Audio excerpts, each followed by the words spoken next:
विक्रम बेताल की रहस्यमयी कहानी।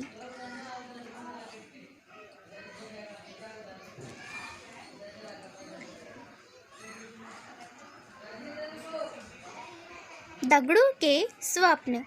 घनघोर अंधेरी रात में राजा विक्रम अपनी खुली तलवार लिए बेताल को पकड़ने आगे बढ़ते हैं और अपने पराक्रम से बेताल को वश में करके अपनी पीठ पर लाद कर ले जाने लगते हैं।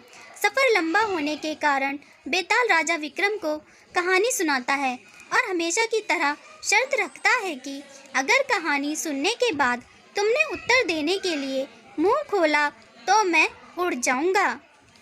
बेताल कहानी सुनाना शुरू करता है।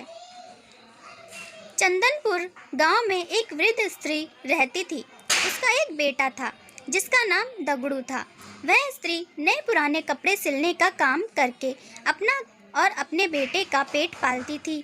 दगड़ू एक कामचोर और आलसी लड़का था और दिन रात सपने देखा करता था।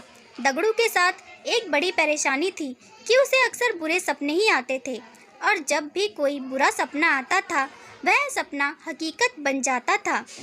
एक दिन दगड़ू को सपना आता है कि कुछ लोग नवविवाहित दंपत्ति और बारात को लूट रहे हैं और उनसे मारपीट भी कर रहे हैं।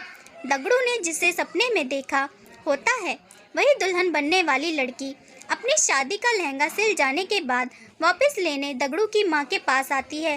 दगड़ू फौरन उसे सपने वाली बात कह देता है। वह लड़की अपनी माँ और ससुराल वालों को यह बात बताती है पर सब लोग इस स्वप्न वाली बात को वहम समझकर अनसुना कर देते हैं। शादी के बाद जब वर वधू बारात के साथ जा रहे होते हैं तब सपने वाला वाकया सच में घटित हो जाता है और इस पूरी घटना में दगड़ू पर आरोप लगते हैं कि वही लुटेरों से मिला होगा, वरना उसे कैसे पता चल सकता है कि ऐसा ही होगा। और शक की बिना पर सारे लोग मिलकर दगड़ू की खूब पिटाई करते हैं।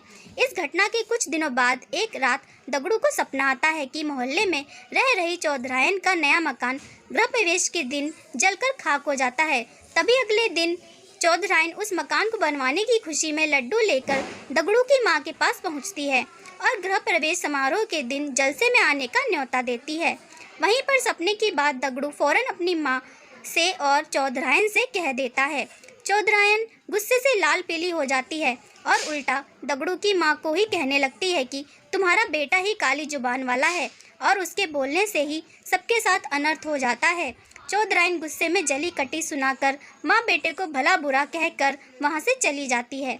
गृह प्रवेश समारोह के दौरान कोई घटना ना हो इसके लिए पक्के इंतजाम किए जाते हैं, पर फिर भी किसी न किसी तरह आग की चिंगारी चौधरायन के भव्य मकान के पर्दों में लग जाती है और देखते ही देखते रौद्र रूप धारण करके पूरा मकान जलाकर खाक कर देती है। चूँकि दगड़ू इस बारे में पहले ही बोल चुका था इसलिए सब उसे काली जुबान का बोल उस पर टूट पड़ते हैं और उसे मारकर गांव से निकाल देते हैं। दगड़ू समझ नहीं पाता है कि लोगों को सच सुनकर उसी पर क्रोध क्यों आता है। खैर दगड़ू एक दूसरे राज्य चला जाता है जहां उसे रात की पहर में महल की चौकीदारी करने का काम मिल जाता है।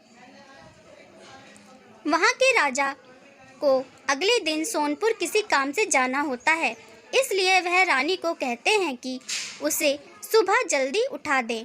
दगड़ू रात में महल के दरवाजे पर चौकीदारी कर रहा होता है। तभी अंधेरा होने पर उसे नींद आ जाती है और फिर उसे सपना आता है कि सोनपुर में भूकंप आया है और वहां मौजूद सभी व्यक्ति मर गए हैं। दगड़ू चौंक कर जाग जाता है और अपनी चौकीदारी करने लगता है। दगड़ू सुबह राजा के सोनपुर जाने की बात सुनता है। तभी उनका रथ रुकवाकर अपने स्वप्न वाली बात राजा को बता देता है। राजा सोनपुर जाने का कार्यक्रम रद्द कर देते हैं और अगले ही दिन समाचार आता है कि सोनपुर में अचानक भूकंप आया है और वहां एक भी व्यक्ति जीवित नहीं बचा है। राजा तुरंत दगड़ू को दरबार में बुलाकर सोने का हार भेंट देते हैं और उसे नौकरी से निकाल बाहर करते हैं। इतनी कहानी सुनाकर बेताल रुक जाता है और राजा विक्रम को प्रश्न करता है कि बताओ राजा ने दगड़ू को पुरस्कार क्यों दिया और पुरस्कार दिया तो उसे काम से क्यों निकाला।